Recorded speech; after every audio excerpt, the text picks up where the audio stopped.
Having looked at Martin Luther in the past 2 sessions, we now leave him for a while. Don't worry, we will return to him later, as we gather together the reformers who would meet with Luther at Marburg to discuss how united the Reformation was going to be. There at Marburg, the Reformation Avengers, as it were, would assemble and be split between Team Luther on the one hand and Team Zwingli on the other. And so it's important at this stage, before we look at that meeting, to introduce some of the main characters, starting with Huldrych Zwingli, or Ulrich Zwingli. Zwingli, that is spelt Z-W-I-N-G-L-I, Zwingli. And he is probably the most misunderstood and misrepresented of the reformers. And he was the leader in Zurich in Switzerland. And alongside the German states in the Holy Roman Empire, it was Switzerland where the Reformation really took off and began. But the Reformation in Switzerland looked very different to how it did in the main part of the Holy Roman Empire, where you had Luther, for example. There, everything depended on getting princes and elector counts and nobles and individual power brokers at the top of society onto your side. You may recall that if it hadn't been for Frederick III, the Elector Count of Saxony, then Luther would have been killed by the authorities. Instead, he was kidnapped and hidden in one of the Count's castles. But in Switzerland, it wasn't princes and Elector Counts who you had to persuade. It was the people. It was democracy. Switzerland was made up of 13 cantons, that's kind of like 13 provinces, each one independent but part of a whole, and each one governed really by popular vote. Major decisions were voted on by the people, much as it is today. It wasn't princes who were the power brokers, but city councils. To bring change, you didn't win the heart of one prince who would then tell his people beneath him what they were to believe and what the law was. Instead, you persuaded the people who persuaded the town or city council what change was going to come.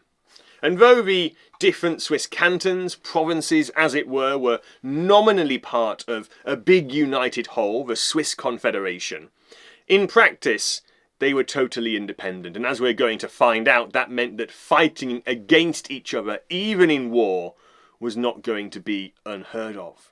So into this democratic process where disputation, public debate and argument was the life of the country, and change came through this, we find the entrance of Zwingli. Zwingli was born in 1484, the son of a farmer, a local magistrate as well, and one of many children. And he received his education at first from his uncle, who was in the church, and then he went on to secondary education in Basel to learn Latin. And it was there, and in the following years, that he became quite close to the humanist thinkers. Now remember, humanist in this context doesn't mean what it does today. It doesn't mean someone who doesn't believe in God. It means people like Erasmus, people who are leading a movement of scientific and scholarly and historical expansion through an emphasis on going back to the original sources of knowledge, like the original Greek and Hebrew of the Bible. In 1498, Zwingli was enrolled at the University of Vienna, but then was expelled and then was re-enrolled, the reasons being unknown, but clearly something happened. And he would later finish his education back at the University of Basel in 1506. That year he would be ordained a priest in the Roman Catholic Church and eventually be involved in politics, which supported allies of the Pope in various conflicts. And he was such a good person towards the Pope and the Pope's allies in his political campaigning that he was even granted a lifelong pension by the Pope. He became a military chaplain and joined the Swiss mercenaries on their campaigns in Italy. Often you'll see Zwingli pictured carrying a sword or even wearing armour, because back then chaplains were not exactly non-combatants like someone in the Royal Army Chaplains Department of Great Britain. But disillusionment with this system of Swiss mercenaries going abroad to make money for the cantons back home, the loss of so many Swiss lives in other people's wars, led to him retreating from political ministry and focusing on pastoral work and study. And it was here at this time that he really studied Greek and Hebrew and read widely and perfected his bold and engaging preaching. And when he got hold of a copy of Erasmus's Greek New Testament, he threw himself immediately into the study of it and memorized every single one of Paul's letters off by heart in Greek, so he wouldn't even need the book in front of him. From here onwards, when he took part in public disputations and debates, while others bought all kinds of books and tomes and scrolls, Zwingli would only bring two: the Greek New Testament and the Hebrew Old Testament, because he came to believe that it was only on the scriptures, on the Bible, that Christians should rely, those sources going back to the originals. Only on the Bible can you ground all of your life and faith and belief. It's scripture alone, the doctrine of sola scriptura, which would govern everything that Zwingli believed and did. In 1518, knowing his politics and preaching and humanist bent, he was appointed as the people's priest at the Grossmünster in Zurich, the big church in the city, the great big minster, as it were. And there Zwingli, when he was in post, would begin preaching verse by verse through the entirety of Matthew's Gospel, then all of Acts, then all of the letters of the New Testament, and eventually even move on to preaching through the Old Testament verse by verse. And around this time, Zwingli is already looking at the corrupt practices of the Roman Church and the unbiblical things that they're doing. And he would see them and he would despise them, he would preach against them, and he would come across the writings of Martin Luther. And the extent that Luther influenced Zwingli is hotly debated. But the answer is probably not that much. Zwingli probably wasn't influenced by Luther to a great extent. Zwingli was much more led by what he found in the Bible, by his humanism, than by anything Luther wrote. And obviously Luther and he are going to have one mighty falling out over such things.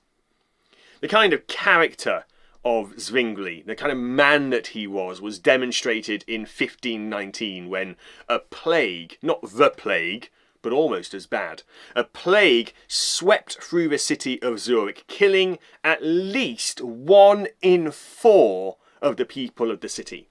Anyone rich enough to got out, but stuck inside with a majority, the poor, the old. Zwingli could have left, but he didn't. He stayed in the city to minister to those in need, putting his life on the line. And he caught the plague, where most people died after months of illness and sickness and wishing he were dead from the pain. He recovered. He didn't die, but he stayed. What a great witness to this man's heart for those he served. Now, with Luther, the clear moment when he broke from Rome, as it were, is probably when he publicly burnt the papal bull, a papal letter, declaring him a heretic if he didn't recant of his teaching. Very public stunt for Luther. For Zwingli, though, the moment when he publicly broke with Rome was not over the burning of a piece of paper, but over 2 sausages. That's right, 2 sausages. The year is 1522, the season is Lent, the first day of fasting, the 9th of March, 1522. And a group of men at the large church he ministered at shared and distributed 2 large smoked sausages in contravention of the fast. And bear in mind at this time church and state were essentially 2 sides of the same coin, so breaking the church's laws on fasting was something you could be punished for by the state. This caused an uproar, And on the 16th of April, Zwingli entered the debate about the sausages, the affair of the sausages, as it was known.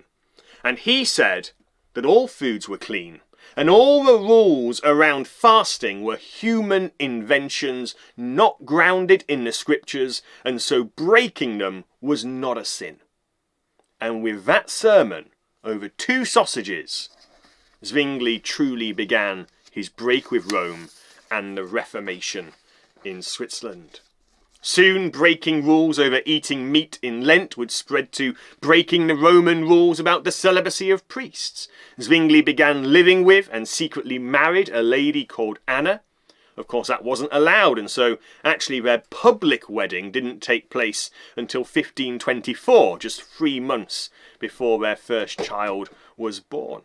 Soon statues and images and icons of God and saints were removed on the authority of city councils who were persuaded that they were unbiblical and idolatrous. Likewise, musical instruments like organs being used in church was ended, despite Zwingli being a very accomplished musician and composer, because he didn't think it was ordered, commanded, regulated in the New Testament.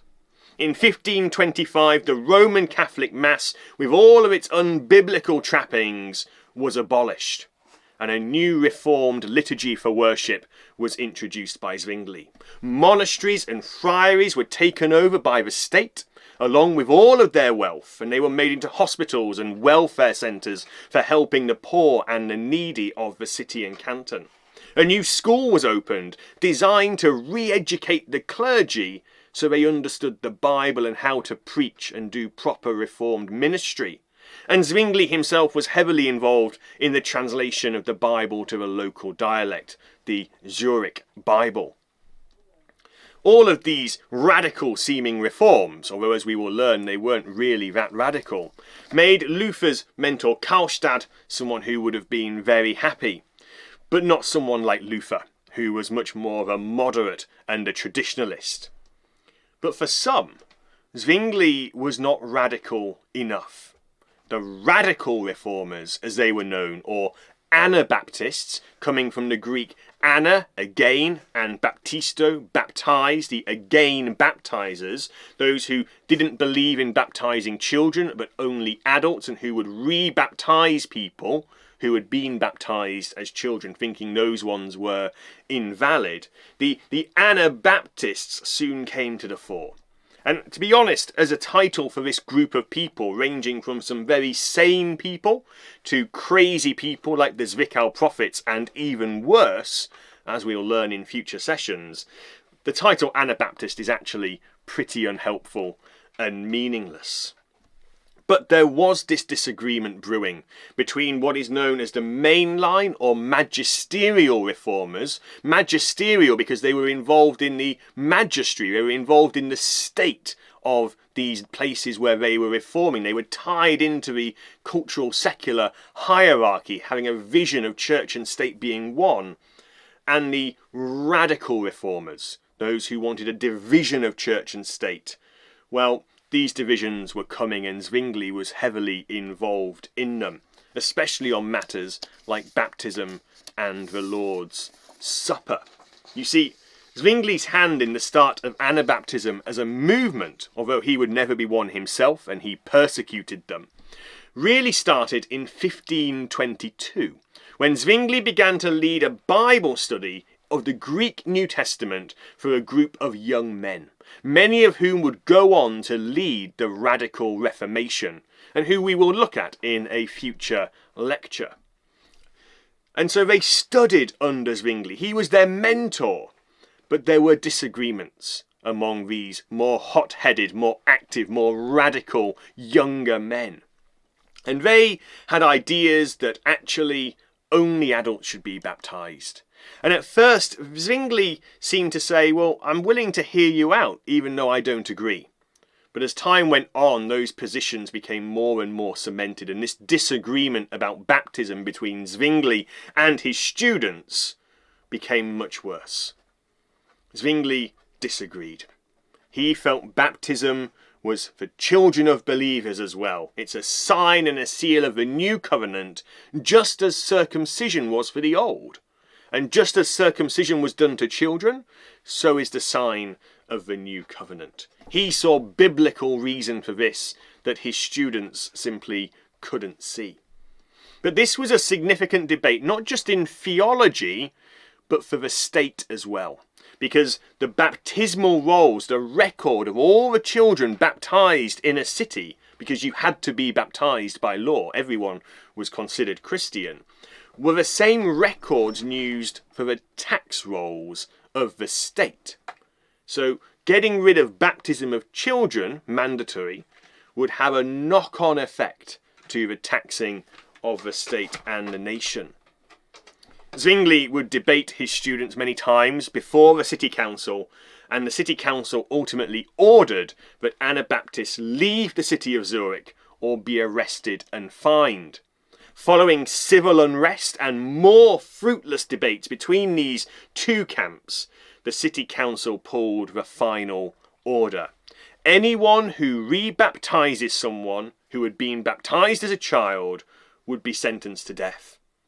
Felix Manz, one of the former Bible students of Zwingli, would become the first Anabaptist martyr in January of 1527, when he was drowned for his heresy. Zwingli himself didn't have a hand in that order, but from all we can tell, it's something he approved of. The Reformation, both magisterial and radical, around Zurich spread to other cantons, and battle lines were drawn between 9 cantons against the Reformation, siding with the Pope and Roman Catholicism, and Zwingli and 4 others in his favour.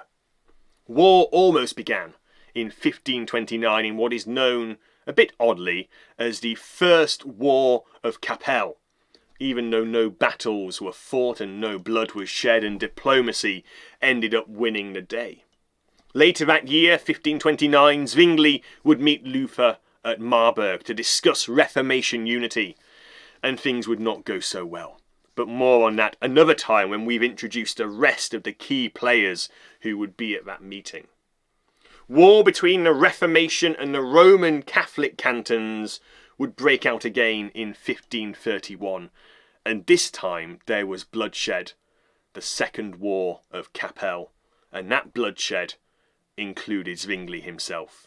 Zwingli was mortally wounded in battle, and upon being found by the enemy under a mass of dead and dying soldiers, he was propped up against a tree and asked if he wanted a priest, a Roman Catholic priest, fetched to hear his confession and give him last rites. And looking to heaven, Zwingli shook his head.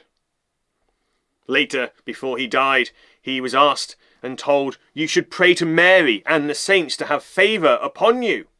Do it." And Zwingli looked to heaven and shook his head, refusing. Frustrated with him, they ran him through with a sword, and Zwingli died, aged only 47 years of age. The leadership of the Swiss Reformation would fall to a man named Bullinger, who again we will get to eventually. And Zwingli would find his legacy as the greatest, foremost beginner reformer of the Swiss, eclipsed by a man who at the time of Zwingli's death was only 22 years old, John Calvin. Today, few people hear the name of Zwingli, and yet he was just as important as a foundation of Protestantism in Europe as Martin Luther was. He's most known for his thinking on Holy Communion, which we will look at when we study it more closely at the Marburg Colloquy, and where he met Luther, of course.